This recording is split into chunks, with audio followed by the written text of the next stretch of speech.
He picks her up every Saturday at 9 a.m. Same beat-up sedan, same coffee shop drive-through, same two-bedroom apartment on the wrong side of town he's rented for 11 years. She's 14 now. She's never once questioned why they don't have more. The divorce cost him almost everything on paper. The house, half the savings, a lawyer's fee that took 2 years to pay off. What it didn't cost him was the $60,000 he'd quietly moved into a brokerage account 4 years before the marriage ended. Money his ex-wife never knew existed.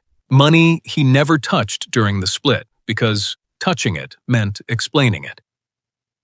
He kept renting the same small apartment after the divorce, kept driving the same car with the check engine light, because a modest life was the only version of himself his daughter had ever known, and he didn't want her learning any other version existed. He picked her up that first Saturday like nothing had changed in his finances, because as far as she could tell, nothing had. The account grows the way real wealth grows, invisibly, without ceremony.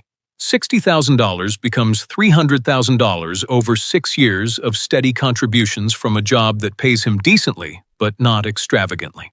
He still splits the difference on her school supplies with his ex-wife.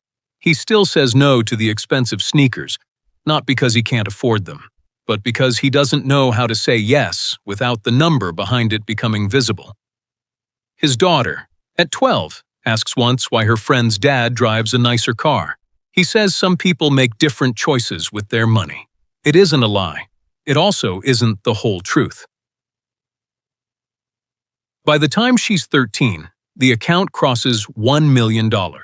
He finds out on a Tuesday night after she's asleep on his couch during her weekend visit, glances at his phone for 4 seconds, and goes back to watching the show she picked.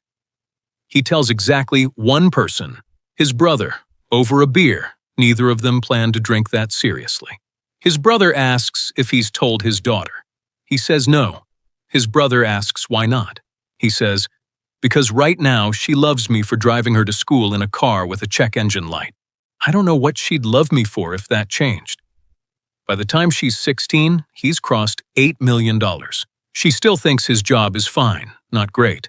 She still splits her time between 2 modest homes, believing both her parents are simply getting by.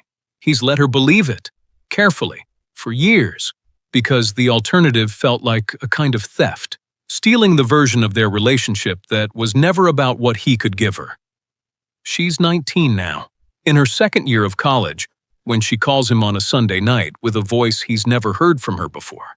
Careful, embarrassed, the voice of someone rehearsing a sentence they didn't want to say. Her financial aid fell through. She's $14,000 short for the semester. She asks if he knows anyone, any program, anything. He sits with the phone against his ear for a long moment, doing math that has nothing to do with the number she gave him. He has $18 million. He could pay her entire remaining tuition in a single transfer and never notice the difference in his own life.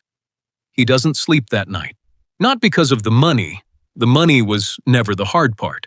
The hard part is what happens to 19 years of a relationship built on modest Saturdays and split school supplies, the moment she learns her father could have solved almost any problem she's ever had, and chose, again and again, not to say so.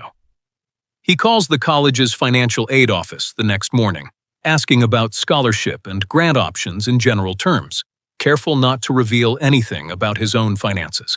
He finds a need-based emergency grant she qualifies for on paper. One he quietly ensures gets funded through a small foundation.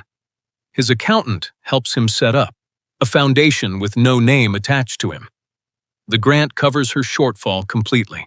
She calls him 2 weeks later, thrilled, confused, saying the school found some kind of emergency fund she didn't even know existed.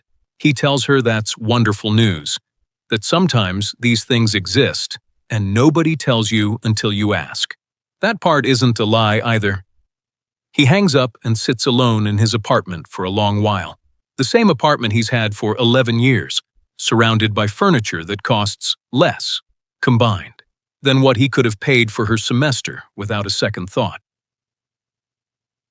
He picks her up the following Saturday. Same beat-up sedan, same coffee shop drive-through. She talks the whole ride about the emergency grant, still amazed at her luck. He listens, nods, asks the right questions at the right moments. He doesn't tell her. He may never tell her. He didn't build that fortune to be somebody to her.